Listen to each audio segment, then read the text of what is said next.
আন্তরিক শুভেচ্ছা ও ভালোবাসা। ভাই, আমি ইন্ডিয়ান সেকুলার ফ্রন্টের তরফ থেকে একটি কথা বলবো, আমরা আইএসএফ কেন করব? আইএসএফ করার উদ্দেশ্যটা কি? আইএসএফ করার উদ্দেশ্যটা এটাই, আপনারা সকলেই জানেন আমরা যে জেলায় বাস করছি এই জেলা বাংলা, বিহার, উড়িষ্যার রাজধানী। আজকে বর্তমান শাসক দল বা কেন্দ্রীয় সরকারের যিনি ক্ষমতায় আছেন তারা এই মুর্শিদাবাদ জেলাকে ভারতবর্ষের যত জেলা আছে সেই সব জেলার ভিতরে সবচেয়ে পিছিয়ে পড়া জেলায় ফেলে দিয়েছে। কারণ কি?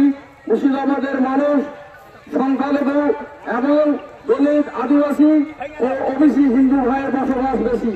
আমাদের হাতে চায় না বর্তমান শাসক দল যে মুর্শিদাবাদের ছেলে, মুর্শিদাবাদের মানুষের হাতে কলম, পেন, স্কুল কলেজে যাক এবং তারা শিক্ষিত হয়ে সমাজকে পরিবর্তন আনুক। কারণ বর্তমান শাসক দল চায় এই মুর্শিদাবাদের যুব সমাজের হাতে বোম, পিস্তল দিয়ে ভোটের টাইমে ব্যবহার করবে, আর আমাদের সঙ্গে হিন্দু ভাইদের দাঙ্গা লেগে দিবে, আর হিন্দু ভাইকে বলবে এটা মুসলিমের দল, মুসলমান ভাইকে বলবে এটা হিন্দু দল। কারণ এদের হাতে যদি কোনো ক্ষমতা কলম তুলে দেওয়া হয় তারা তো এই দাঙ্গাটা করবে না, আপনারা ভালোই জানেন।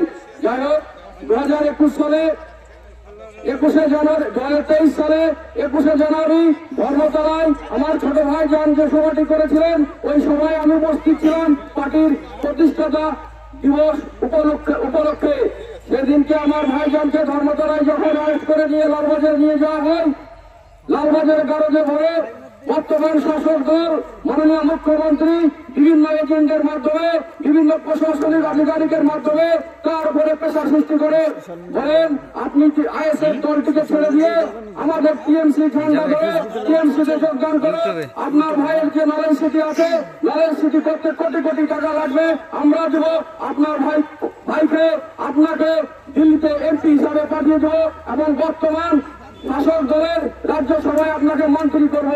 আমার ভাই নওশাদ সিদ্দিকী সেদিন একটা কথা বলেছিলেন, মাননীয় মুখ্যমন্ত্রীকে বার্তা দিয়েছিলেন, যান আপনার মুখ্যমন্ত্রীকে বলুন আমার 8টা জেলার জন্য কিছু চাওয়া পাওয়ার বিষয় আছে, সে 8টা জেলার ভিতরে আপনাদের জানার প্রয়োজন। আমাদের মুর্শিদাবাদের জেলার নাম ছিল, মুর্শিদাবাদের জেলার জন্য আমি বলেছিলেন আমাদের মুর্শিদাবাদ জেলায় একটি পূর্ণাঙ্গ বিশ্ববিদ্যালয় বানিয়ে দেন, যেখানে গরিব মানুষের ছেলে পেলে শিক্ষিত হবে, পড়বে এবং উচ্চ সমাজে পরিণত হবে, এবং পিজি হাসপাতালের মতো একটি হাসপাতাল বানিয়ে দেন যেখানে আমার গরিব ভাই বোনেরা কলকাতায় গিয়ে রাস্তার ধারে শুয়ে, হসপিটালের বারান্দায় শুয়ে তাদের মৃত্যু বরণ করছে এবং তাদের চিকিৎসা অভাবে মারা যাচ্ছে।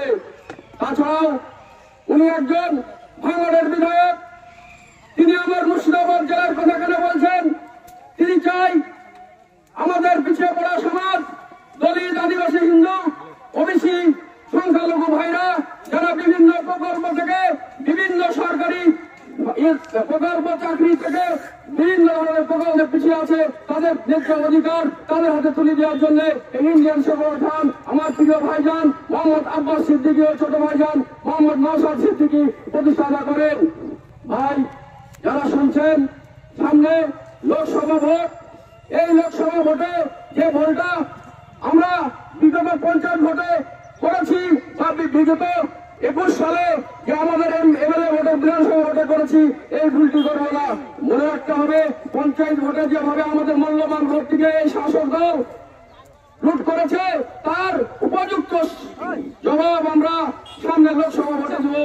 এমন একটা এমন বাঘের বাচ্চাকে দিল্লিতে পাঠাবো যে মোদী সরকারের চোখে চোখ রেখে আমার মুর্শিদাবাদের ভাইয়ের কথা বলবে, মুর্শিদাবাদের মায়ের চায় পাওয়ার কথা বলবে, আমার বেকার যুবকের কথা বলবে, যেভাবে নওশাদ সিদ্দিকী বিধানসভায় মমতার চোখে চোখ রেখে কথা বলছে, বিড়ি শ্রমিকের কথা বলছে, মুর্শিদাবাদের কথা বলছে, মুর্শিদাবাদের বেকার যুবকের কথা বলছে, মুর্শিদাবাদের উন্নয়নের কথা বলছে। যাই হোক, টাইম খুব শর্ট, সামনে একটা আজান দিবে, আমি আমার সংক্ষিপ্ত বক্তব্য শেষ করলাম।